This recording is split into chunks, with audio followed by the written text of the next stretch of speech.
From the outside looking in, would people describe you as someone with privilege? Would they look at you and think to themselves, what does that guy have to be depressed or anxious about? I know I've been perceived that way by friends and even some of my own family members. When I shared with them that I suffered from and was treated for depression with different medications and different strategies, they were shocked. They had no idea because from the outside, looking in, they saw someone who seemed to have it all going for him. It's a common misconception that is shared by a lot of men around the world. One of them is my guest today. His name is Nick Bracks. Growing up, Nick was a shy kid in a pretty standard working-class family upbringing. That is until his dad was elected as a powerful politician in Australia. Living in that shadow and under that spotlight brought to the surface a lot of underlying mental health conditions that Nick was dealing with and didn't even know about it. Struggling to cope with all that, Nick developed an obsessive relationship with athletic competition and eventually alcohol abuse. That alcohol abuse led to Nick's rock bottom, which was a car crash that nearly killed him and his lifelong friend. That terrifying incident was the catalyst for a lot of change in Nick's life, leading him to become a successful actor, public speaker, contestant on Dancing with the Stars, and now a leading mental health advocate, helping people all over the world try to find better coping mechanisms to deal with their mental health struggles than the ones they're currently using. I was very fortunate to spend some time with Nick the other day to hear more about his story and what he's doing now to help people like you and me to overcome the obstacles that we face every day. But first, this is the Fit Mess, where together we learn to develop habits that help us live beyond our mental health struggles to create happier, healthier lives. He's Zach. He lives in the future with his anxiety. He's Jeremy, and he lives in the past with his depression. And we get together once a week in the present to share the obstacles we face and how we overcome them. I don't normally start with people's stories because I think that a lot of listeners are coming for solutions and less about stories. But I think yours is particularly impactful. I know that millions of people around the world have probably heard it. But for those in our audience that have not, I do want to find out a little bit more about your background, particularly your upbringing, because I know when you were young, you're the son of a well-known family, which I'll let you explain. But there was a lot of shyness and sort of hiding as a kid. So tell us a little bit about that about growing up in the environment you did and kind of the kid that you were. Yeah, sure. And it is a pretty long story, so I'll try and give a bit of an abbreviated version of it. But I grew up, like you're saying, in a family where my dad became the Premier of Victoria. So I'm presuming most of your listeners are in the US, so that would be the equivalent of, say, having your dad be the governor of California. So he was, everyone knew who our family was. He got in when I was 12 years old. I was the eldest. Our family was then in the spotlight, very much so, one of the most known people in the state that we lived in.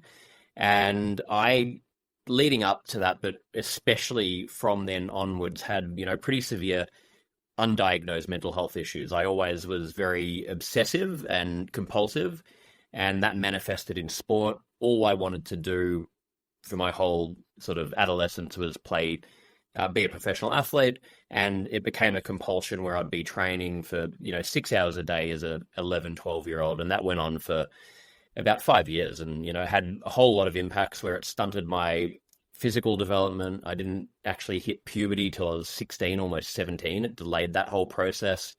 I was isolating myself. I felt shame, embarrassment, and didn't know what was going on. I didn't know who to talk to about it. And that was coupled with, and amplified from the fact my family were known in that way, and I was known as the son of this person.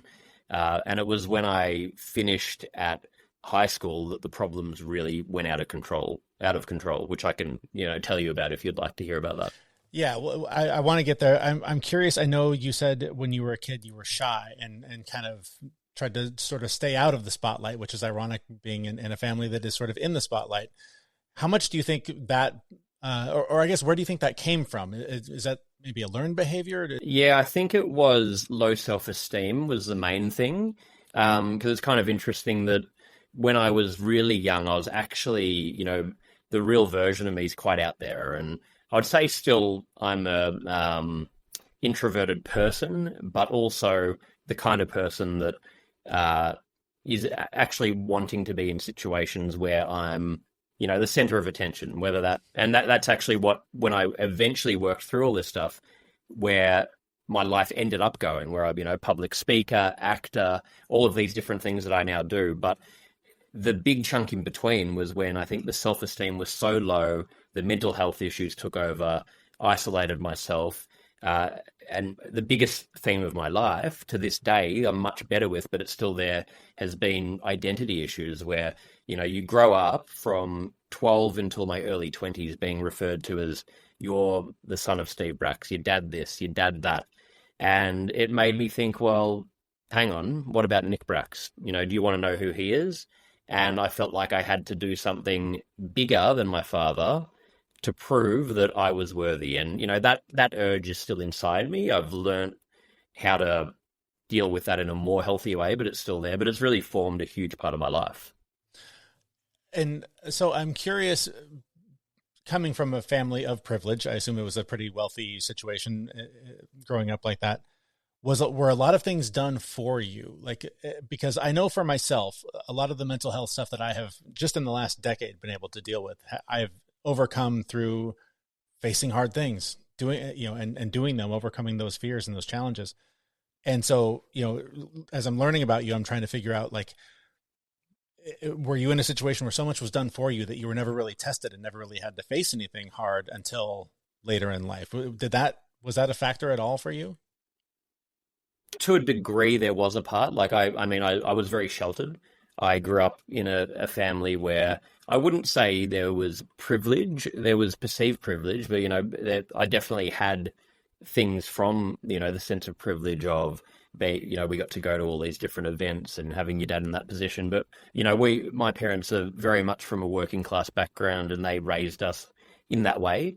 But, there was also a lot of shame where I bottled things up, and I had great parents, but they weren't emotionally open, and I didn't know how to be emotionally open. And I felt shame and embarrassment if I had even the thought of talking about something personal, and I felt that might mean I get judged or I'm complaining too much or whatever it was. So things got bottled up, and that got amplified as well because you're in this weird situation where your parents, by product of being in the position of my dad being that politician, there's paranoia about you can't say this, you can't behave publicly like this, you can't do that, you can't do this.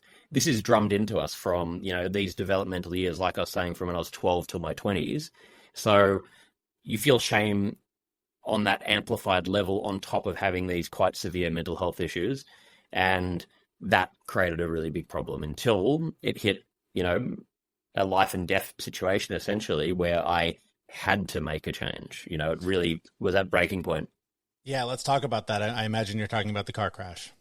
Yeah, so basically what happened was I had all of the problems I'm talking about, wanted to be this athlete, was competing at a very high level, body broke down at the end of high school, hadn't developed socially, had all of these issues, and then I just fell apart. I sort of went overseas for a bit, came back, dropped out of university, discovered alcohol, abused alcohol, was getting in life-threatening situations, every week, blackout drunk. Looking back, I, really do feel like it's a miracle I actually survived that whole thing when I think about how many of these situations I was in. And it did, but it came to a head when I had a car crash, had my best friend that I'd grown up with, my oldest friend, in the backseat of the car, and I was going along a main road, hit a traffic island as I tried to turn, and it span out of control, got crushed in half. He should have probably been killed had he not lifted his head up. Had a reflex action. He still had to get surgery. It became the biggest story in the country for about a week. I couldn't leave the house. I developed notoriety, became famous myself through that, which eventually led to being on television shows and a whole lot of other things in my career. And yeah, it was sort of that was a catalyst for starting to change. It wasn't actually I didn't change overnight, but that onwards led to really assessing this and looking at, okay, I've got to do something. So what did you do? Because that's the thing that I think a lot of people come to shows like yours and shows like ours for is, looking for normalizing their situation, the pain they're in, their lack of ability to cope in ways that are effective, trying to find what's the nugget. And I heard you say something in your TED Talk about, the things you talk about it's not groundbreaking. It's not brand new information, right? It's stuff that's been around forever. But I know in my case and a lot of our listeners, They just need to hear the right thing at the right time. They might have heard it 100 times before, but when they hear it this time, for whatever reason, it sinks in. So what was that process for you of kind of clawing your way out of that? And it's kind of interesting that, like you're saying there, it's not rocket science, but it is like, I think really if you boil it down, it's like just taking the first step, and that could be literally anything. There's no right or wrong step. It's actually just getting things in motion and developing momentum. And I've always said when it comes to mental health, there's only one thing that you should not do, and that's nothing. So just literally anything, like talking to someone. And for me, it was that car crash happened. I said that I was going to make changes. I tried to, but I wasn't really admitting how bad I was. And it got to a point where I was almost catatonic, and my mum had to drag me to see a psychologist.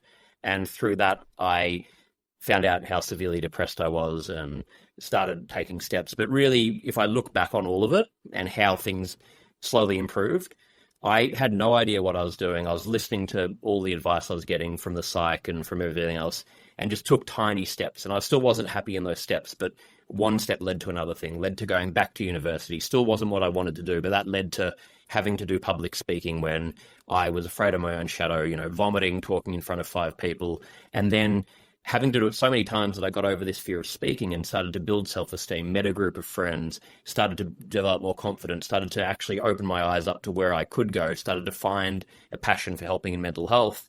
And then, a public speaking career, then taking a chance on doing acting that I wanted to do. But it was all a chain of events because of just taking a step forward, a step forward, a step forward, a step forward. So it could be the completely wrong steps. It doesn't really matter. And I think that's in life in general. As long as you're moving forward, that's going to eventually lead somewhere if you have that mindset. So I'd say just do absolutely anything. Go on, Google free mental health helpline, call them, talk to a friend, talk to whatever you feel comfortable with, just do anything. What I love about your series of events is that it started with an act of vulnerability, which sounds like it was forced vulnerability. Like your mom had to drag you to the therapist to make it happen. But as soon as you shared, what